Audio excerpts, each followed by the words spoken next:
Welcome students. I taught you literature study and I also taught you the difference between poetry and prose. Today I will teach you poetry and its form. Poetry and its form have been given in your syllabus, so it is very important in viewpoint of your examination and for your knowledge. What is the definition of poetry? Please listen and learn it. The poetry is the best words in their best order. The poetry is the best words in their best order. By T.S. Coleridge. Dear students, the poet selects some particular word, some special word, and they put them into a particular order to produce greater effect, to make sentence figurative. And you know, figurative sentence produce greater effect. Indresh sir is teaching you the figure of speech. The figure of speech is also an element of poetry. So the best word in their best order. You can take another definition of the poetry. Poetry is spontaneous overflow of powerful feelings. It means, dear students, when a writer sees something around himself, his surroundings, and when he becomes very emotional, and his heart is full of some powerful emotion, and then that verse comes out from his heart is resulted in poem and becomes poetry. Then I think you have taken my words and you have understand the nature of the poetry. Now you must understand the forms of the poetry. What is the forms of the poetry? I am going to give you point by point the forms of the poetry. First, epic. Second, sonnet. Third, ballad. And fourth, lyric. Fifth, ode and elegy. Epic, sonnet, ballad, lyric, ode, elegy are the forms of the poetry. There are other forms of the poetry too, as pastoral elegy, mock epic, satire, irony, etc. But epic, sonnet, ballad, lyric, ode, elegy have been prescribed in your syllabus. So it is very important for you and for your knowledge. Dear students, learn all this, and I am going to make you understand epic. What is epic and what is the characteristic of epic? I am going to make you understand well. So please watch carefully and look at the blackboard and listen carefully too. The epic. What is the epic? The epic is the greatest and sublime form of the poetry. The epic is a long celebrating the life, heroic deeds, and achievements of a national hero, whether legendary or historical.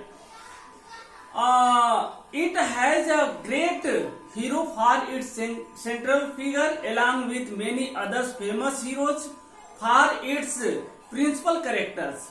The exploits of the national hero handed down from generation to generation by the word of mouth in form of song and stories. I think students, you have not taken my words clearly, so I am going to make you understand point by point. I am going to give you characteristic of epic point by point. First point, it is long narrative poem. It is long narrative poem. It is long narrative poem. It is long narrative poem. Second, it is written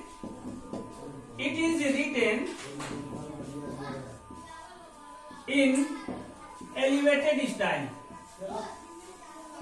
Right? Elevated style. And third, it is written in 12 cantos or book. It is written in 12 books are cantos.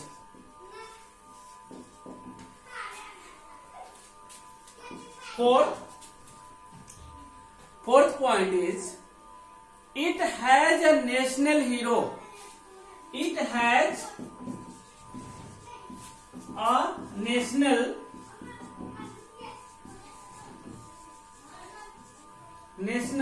hero.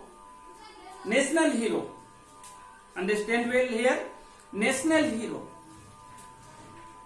All epics have a national hero.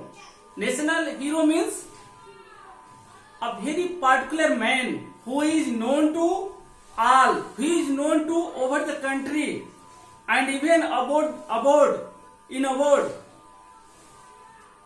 So the national hero and the other side hero possess with a supernatural power. He is not ordinary man. He is a special man. He is a kind of special man. So every man cannot be hero of the epic. The man who is elevated, who has supernatural power, is the hero of the epic. So next, please. Now I am going to give you some examples of the epic. But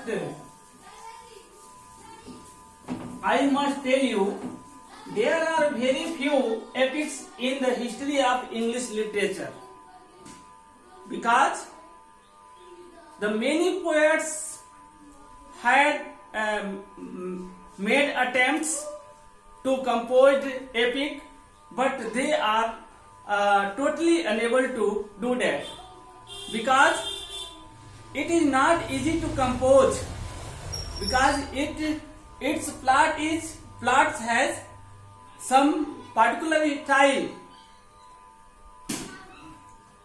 So please see one by one example. First example,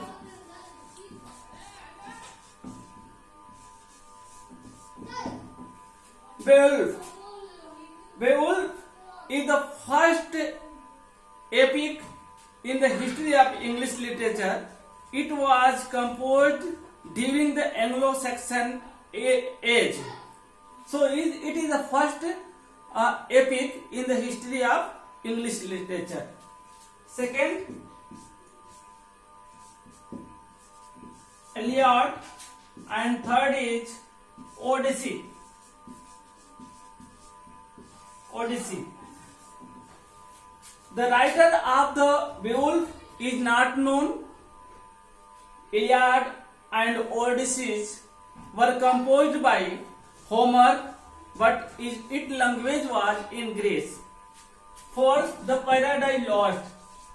The Paradise Lost. The Paradise Lost is the first regular epic in the history of English literature. It was composed by John Milton, a renowned English poet of England, and it is a complete epic. This is the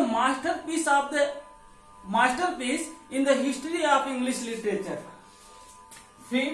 Five, Divine Comedy.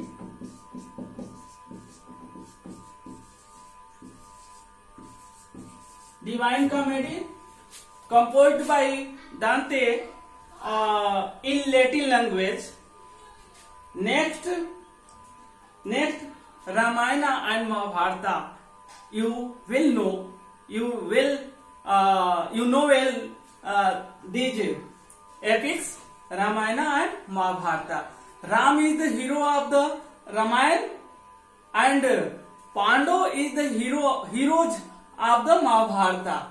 So, the story of the Ramayana and the Mahabharata is very famous, and these are handed down from one generation to generation. So, I think you have guessed, you have taken my all words, all materials, whatever I have taught you. So please, I will see you next day with the next term. Thank you.